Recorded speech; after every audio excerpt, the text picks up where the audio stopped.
لسر روشا عفرینی و بن پیکرنین چکدارین اپوزیسیونا سوریه برپرس اوفیسا روداوی لواشنطن دیار کردج وزارت درویا امریکا پرس هلوستا وان لهمبری وان بن پیکرنین کل عفرینی چید بن کر جگری بردف که وزارت درویا امریکا ویدانت پاتل دبیجه دوی ریز لحمو ولاتین سوریه بگرتنو و داوی لوان بن پیکرنین که چید بنجی وره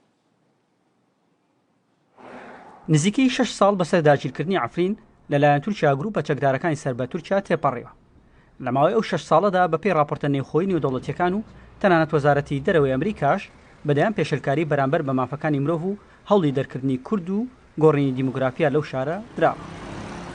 نوێنەری مەسەدە لە واشنگتن بە ڕووداوی ڕاگەیان هەندێک سزای ئەو گروپانە دراون کە بەرپرسن لە پێشەلکاریەکان بەڵام سزاکان نەبوونەتە هۆکاری وەستاندنی پێشەلکاریەکان.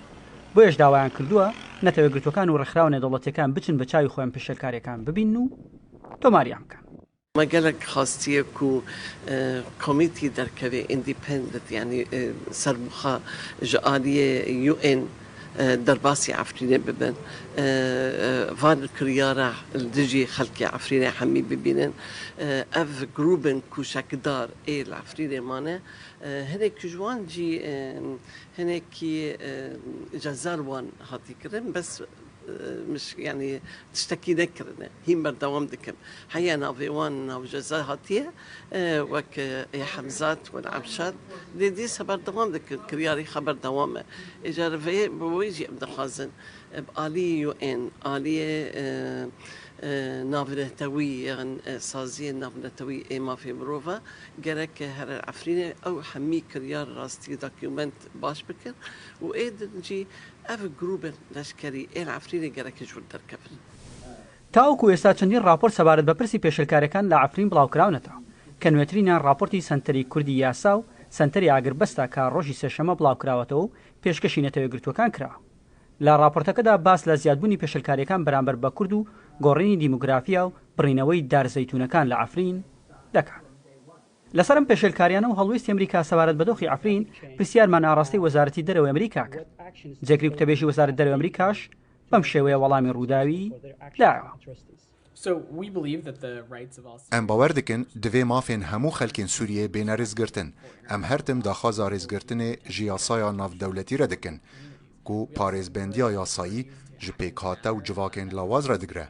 Di heman demê de em ji hemû aliyan dixwazin ku bi awayekî reftar bikin ku pêkvejiyana aştiyane pêşve bibin û rêzê li mafê mirovan bigirin. Em berdewamin di nîşandana binpêkirinên mafê mirovan de li Sûriyê. Em dixwazin ku ew grûp rûberûyî berpirsyaretiye bibin derbarê karên xwe.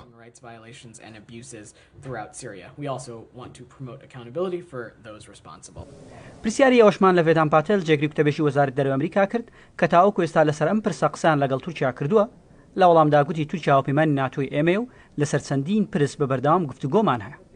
بەڵام ناچمە نێوردەکاریەکانەوە و باسی ئەوەشی نەکرد کە لەسەر ئەم پرسە قسەیان لەگەڵ تورکیا کردووە یان نا.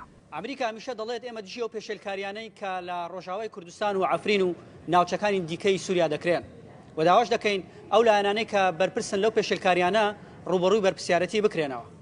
بەڵام ئەو دەنگی ئەمریکا قسەی پێ دەکات دەنگێکی نزمە و بەباشی لای هەموو لایەنەکان نابیسترێت. بۆیش تاوەکو ئێستا گۆڕانکاریشی ئەو تۆ لە دۆخی مافەکانی مرۆڤ و پێشەلکاریەکان لە عفرین و ناوچەکانی دیکە ڕووی نەداوە. دیار کوردە ڕوودا و واشنگتن.